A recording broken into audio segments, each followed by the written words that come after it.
महाराष्ट्र में विधानसभा चुनाव को लेकर सियासत गरमाई हुई है। आरोप प्रत्यारोप के सिलसिले में एक बार फिर एनडीए विपक्ष के निशाने पर आ गया है। एनसीपी एससीपी प्रमुख शरद पवार ने सत्ता पक्ष पर आचार संहिता के उल्लंघन के गंभीर आरोप लगाए हैं।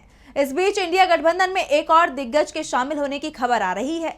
वहीं नामांकन की स्क्रूटनी की प्रक्रिया भी पूरी हो चुकी है और इस पर चुनाव आयोग की तरफ से बड़ा अपडेट सामने आया है। महाराष्ट्र में विधानसभा चुनाव के बीच एनडीए की मुश्किलें बढ़ती नजर आ रही हैं। सत्तारूढ़ गठबंधन पर आचार संहिता के उल्लंघन के आरोप लग रहे हैं।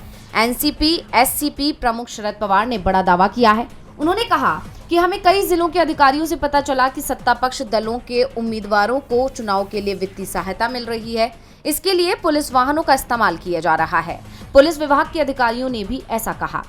यानी शरद पवार ने एक साथ दो आरोप लगा दिए हैं। पहला कि एनडीए में शामिल दलों के उम्मीदवारों को पैसे पहुंचाए जा रहे हैं और इसके लिए भी पुलिस की गाड़ियों का इस्तेमाल किया जा रहा है, जबकि आचार संहिता लागू हो जाने के बाद से सत्ता पक्ष अपने प्रचार प्रसार के लिए किसी भी सरकारी संपत्ति का इस्तेमाल नहीं कर सकता, जिसके बाद न सिर्फ एनडीए बल्कि चुनाव आयोग भी सवालों से घिरता नजर आ रहा है। इस बीच महाराष्ट्र के पूर्व मंत्री और 3 बार विधायक रहे अनीस अहमद की कांग्रेस में घर वापसी की खबर सामने आई है। दरअसल अनीस अहमद प्रकाश आंबेडकर की पार्टी वीबीए की टिकट पर मैदान में थे, लेकिन नामांकन सेंटर पर देरी से पहुंचने के कारण वो नामांकन नहीं भर पाए, जिसके बाद सवाल ये उठ रहे थे कि क्या ये सब सोची समझी रणनीति के तहत किया गया।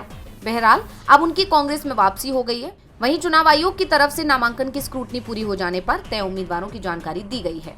आयोग ने बताया कि राज्य की 288 विधानसभा सीट पर 7,994 उम्मीदवारों के नामांकन वैध पाए गए हैं, जबकि 921 उम्मीदवारों के नामांकन पत्र अवैध करार दिए गए। नामांकन वापस लेने की अंतिम तिथि 4 नवंबर है।